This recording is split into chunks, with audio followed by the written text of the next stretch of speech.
Hello viewers, welcome to ஜாஸ் சமையல். இன்றைக்கி பார்த்திங்கன்னா சுவையான தக்காளி சாதம் எப்படி செய்யுதுன்னு பார்க்கலாம். அதுக்கு முன்பாக பார்த்திங்கன்னா ஒரு திருக்குறளை பார்க்கலாம். என்பில் அதனை வெயில் போல் காயுமே, அன்பில் அதனை அறம். அடுத்து பார்த்திங்கன்னா நம்ம தக்காளி சாதம் செய்வதற்கு தேவையான பொருட்கள் எல்லாம் என்னென்னு பார்க்கலாம். அதுக்கு பார்த்திங்கன்னா பட்டை, பிரியாணி லீஃபு, நட்சத்திர சோம்பு, இது எல்லாமே நமக்கு அதுக்கு தேவைப்படும். சோம்பு, பெருஞ்சீரகம், கிராம்பு, ஏலக்காய் எல்லாமே அதுக்கு நம்ம எடுத்துக்கணும். முதலாவது எல்லாத்தையும் நம்ம எடுத்துக்கணும். அடுத்து பார்த்திங்கன்னா வெங்காயம், ஒரு 4 வெங்காயத்தை நல்லா பொடிசாக கட் பண்ணி வச்சுருக்கேன். இஞ்சி பூண்டு பேஸ்ட்டு வேணும். தக்காளி ஒரு 5 தக்காளி. அதுக்கு அடுத்தது கொத்தமல்லி, புதினா, இது எல்லாமே நம்ம க்ளீன் பண்ணி எல்லாமே சுத்தமாக எடுத்துக்கலாம். அடுத்தது ஸ்டவ்வில் பார்த்திங்கன்னா நம்ம ஒரு குக்கர் வச்சுக்கலாம். குக்கர் வச்சுட்டு அதில் தேவையான அளவுக்கு எண்ணெயை ஊற்றிக்கலாம். எண்ணெய் ஊற்றி எண்ணெய் கொஞ்சம் சூடாகட்டும். சூடான உடனேயும் நம்ம ஏற்கனவே எடுத்து வச்சுருக்க பட்டை, கிராம்பு, நட்சத்திர சோம்பு எல்லாத்தையும் அதில் ஆட் பண்ணிக்கலாம். ஏலக்காய் எல்லாமே அதில் ஆட் பண்ணி எண்ணெயில் அது கொஞ்சம் சூடானதுக்கப்புறம்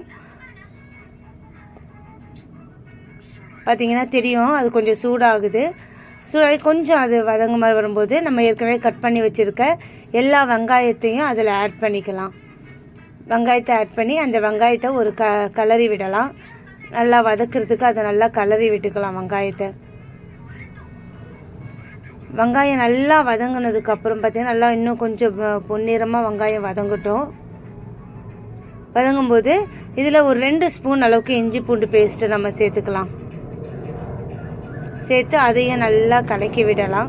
இந்த வெங்காயமும் இஞ்சி பூண்டு பேஸ்ட்டும் அந்த எண்ணெயில் நல்லா கொஞ்சம் வதங்க வச்சுக்கலாம். அதுக்கப்புறம் நம்ம அரைச்சி வச்சுருக்கிற தக்காளி, இந்த தக்காளி விழுதையும் அதிலேயே நம்ம சேர்த்து நல்லா மறுபடியும் அதை எல்லாத்தையும் சேர்த்து கலக்கி விடலாம். கலக்கிட்டு ஒரு 2 பச்சை மிளகாய் நீல வாக்கமாக கட் பண்ணி அதிலே சேர்த்துக்கோங்க. சேர்த்து மறுபடியும் நல்லா அதை வதக்கி விடுங்க. அந்த தக்காளியில் இருக்கிற தண்ணி எல்லாம் நல்லா வதங்கி வரட்டும் தக்காளியும்.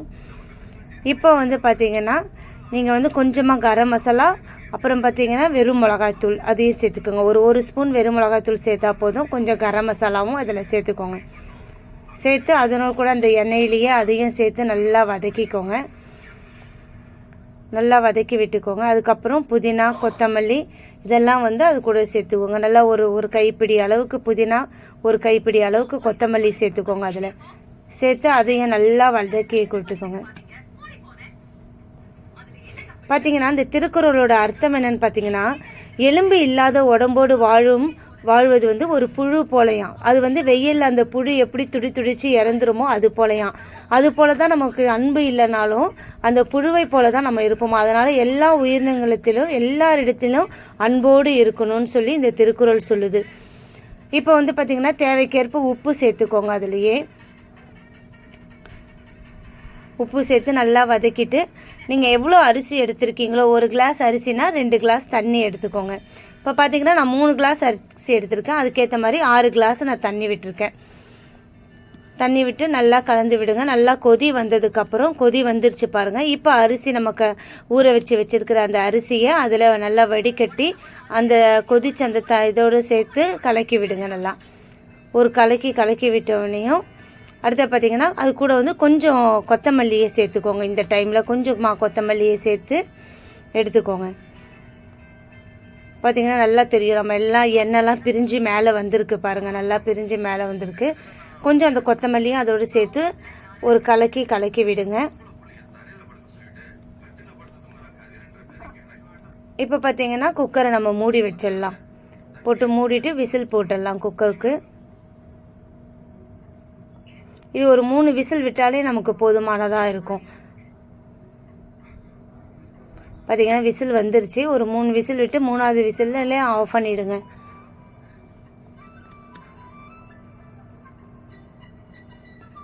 ஆஃப் பண்ணி கேஸ்லாம் அடங்கினதுக்கப்புறம் அதை ஓப்பன் பண்ணி பாருங்கள். பார்த்திங்கன்னா இப்போ பார்த்திங்கன்னா சுவையான தக்காளி சாதம் ரெடி ஆகிடுச்சு. பார்த்திங்கன்னா இப்போ இந்த டைமில் இன்னும் கொஞ்சம் கொத்தமல்லி அது மேலே தூவி விட்டு கலரி விட்டுக்கோங்க.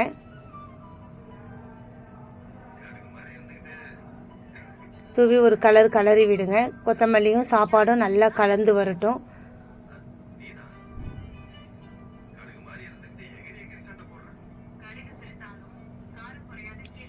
பார்த்தீங்களா, நல்லா கொஞ்சம் கலந்து விடுங்க. மசாலாவோடு அது நல்லா கலந்து வரட்டும். இப்போ பார்த்தீங்கன்னா சுவையான தக்காளி சாதம் ரெடி ஆகிடுச்சு. நம்ம லஞ்ச் பாக்ஸில் கொடுக்குறதுக்கோ, லஞ்சுக்கு கொடுக்குறதுக்கோ, இல்லை நம்ம வீட்லேயே நம்ம லஞ்சு செய்கிறதுக்கோ ஒரு சட்டுன்னு சீக்கிரமாக செஞ்சிடலாம். இந்த இது பார்த்தீங்கன்னா